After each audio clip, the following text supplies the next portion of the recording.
Hello बच्चों, let's see this question. Assertion statement और reason statement वाला क्वेश्चन है बच्चों हमारे पास। असर्शन कह रहा है the formula unit mass and molecular mass of a substance is defined as the sum of atomic masses of all the atoms present in the formula unit और molecular formula of a compound. Reason कह रहा है हमारे पास there is only one difference between molecular mass and formula unit mass which is the molecular mass is used for the molecular compounds, that is covalent compounds, and the formula unit mass is used for ionic compounds. However, they have same numerical value. चलिए इस question को solve करते हैं बच्चों। सबसे पहले तो ये देखते हैं कि इस क्वेश्चन को सॉल्व करने के लिए हमारे पास कौन सी की कॉन्सेप्ट की जानकारी होनी चाहिए।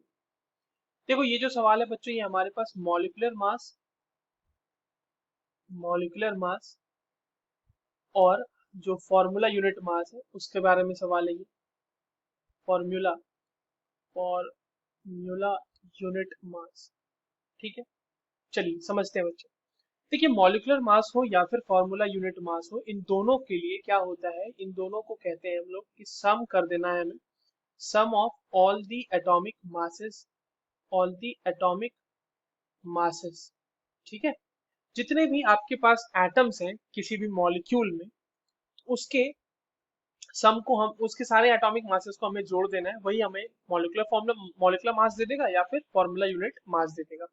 सम of all the atomic masses of atoms present in molecule, ठीक है। Atoms present in formula unit लिख लो अगर फॉर्मूला यूनिट मास की बात कर रहे हैं तो, और या फिर मॉलिक्यूल लिख लो, ठीक है।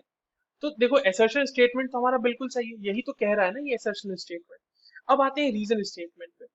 देखिए फॉर्मूला यूनिट मास और मॉलिक्यूलर यूनिट मास में जो सिर्फ और सिर्फ एक अंतर होता है कि मॉलिक्यूलर मास जो है हम लोग बच्चों वो मॉलिक्यूलर कंपाउंड्स के लिए यूज करते हैं, ठीक है।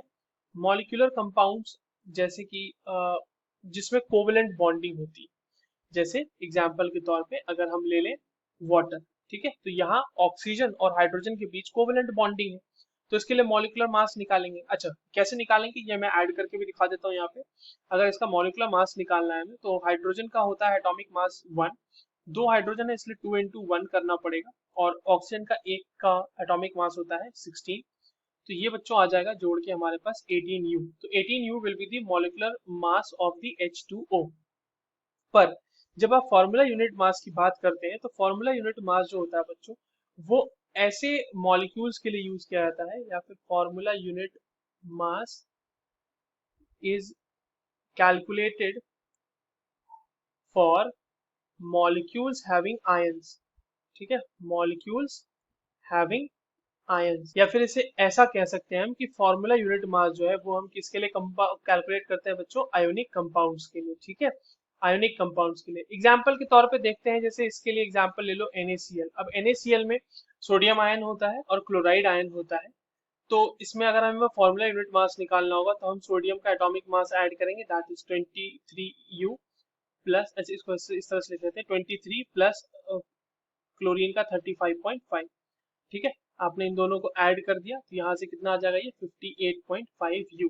This will be the formula unit मास। तो रीजन स्टेटमेंट भी हमारा बिल्कुल सही है। सो both these statements are correct, and reason is the correct explanation for the assertion. So the correct answer for this question will be option A. I hope you understood this well. All the very best.